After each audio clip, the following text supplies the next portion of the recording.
छगन भुजबळांनी मालेगावमध्ये बॅनरबाजी केलेली आहे। मात्र भुजबळांच्या बॅनरवरून घड्याळ चिन्ह गायब असल्याचे दिसतंय।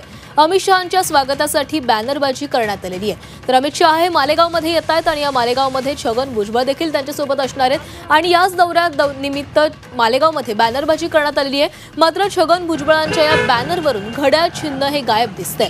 त्यामुळे नेमक्या काय चर्चा आता अनेक चर्चा आता सुरू झालेल्या आहेत। हे चिन्ह नेमकं गायब होण्याचं कारण काय अशा चर्चा देखील आता सुरू झालेल्या आहेत। तर भुजबळांच्या बॅनरवरून घड्याळ चिन्ह हे गायब झालेले आहे। त्यामुळे भुजबळांच्या मनात नेमकं चाललंय तरी काय अशा चर्चा सध्या सुरू आहेत।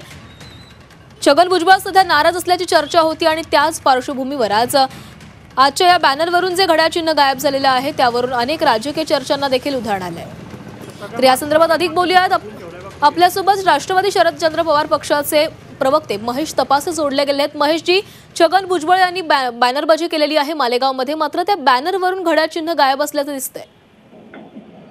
भुजबळ साहेब जरी अजितदादांच्या राष्ट्रवादी पक्षामध्ये असले तरी त्यांच्या मनात कधीच अजितदादा नव्हते हे आम्ही सर्वजण जाणतो। गेल्या 25 वर्षापासून आम्हाला सगळ्या जवळ मिळून सगळ्या घडामोडीवर पाहिलेल्या।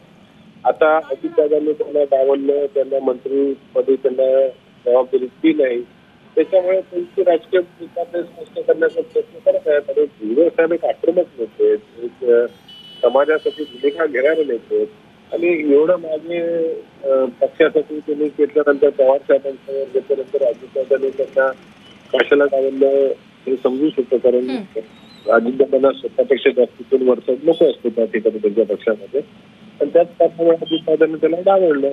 तर त्याचा बरोबर हिशोब चुकता करण्याची संधी कदाचित भुजबळ साहेब असल्यामुळे असेल। परंतु अजितदादा देखील मोठे नेते, ते स्वयंभू नेते, त्याच्याबद्दल त्यांचं कार्य कुशलता फार मोठी आहे। परंतु भुजबळ साहेबांची ज्येष्ठता आणि श्रेष्ठता आहे ती नाकारू शकत नाही। महेशजी, तुमचं असं म्हणणं आहे की छगन भुजबळांच्या मनात अजितदादा कधीच नव्हते, मात्र जेव्हा शरद पवारांची साथ सोडण्याची वेळ आली तेव्हा एवढा मोठा निर्णय हा छगन भुजबळ यांच्या समवेतच घेण्यात आला होता। राष्ट्रवादीचे कुठल्याही तुम्ही पदाधिकाऱ्याला विचारलं तेव्हा फुलबाई असतील आमच्या भुजबळ साहेब दादांच्या समोर क्लिअरच आहे। दादांचं नेतृत्व स्वीकार त्या पक्षामध्ये असताना त्यांनी कधी दादांचं नेतृत्व स्वीकारलं नव्हतं, त्यांनी शरद पवार साहेबांचं नेतृत्व स्वीकारलं होतं। आणि आता जे घडामोडी झाली, पक्षाची फाटाफूट झाली, त्याला कारणीभूत ईडी आहे, त्याला कारणीभूत इन्कम टॅक्स आहे, त्याला कारणीभूत सीबीआय आहे, त्याला कारणीभूत केसेस आहेत। आणि बघा ना, सरकारमध्ये स्थापन झाल्यानंतर कशा पद्धतीने क्लीन चिट धडाधड वॉशिंग मशीन जोरदार फिरते, निर्मा वॉशिंग पावडर जे आता तुम्ही बघितलं सगळ्यांच्या 1000 कोटीची दादाची प्रॉपर्टी परत झाली, प्रफुल्लबाईंचे केस मेल झाले, त्यांच्या खूप मोठी प्रॉपर्टी वगैरे त्यांची सुटका झाली। भुजबळ साहेबांच्या संदर्भात आता बोलायचंच बंद झाले। त्याच्यामुळे ठीक आहे दादाच्या नेतृत्वामुळे गेले नाही, ते स्वतःच्या गोष्टीची सुटका करण्यासाठी सगळे गेले। महेशजी, हे नाराजी नाट्य सुरू असतानाच एकीकडे छगन भुजबळांची भाजपसोबत मात्र जवळीक वाढताना दिसतेय।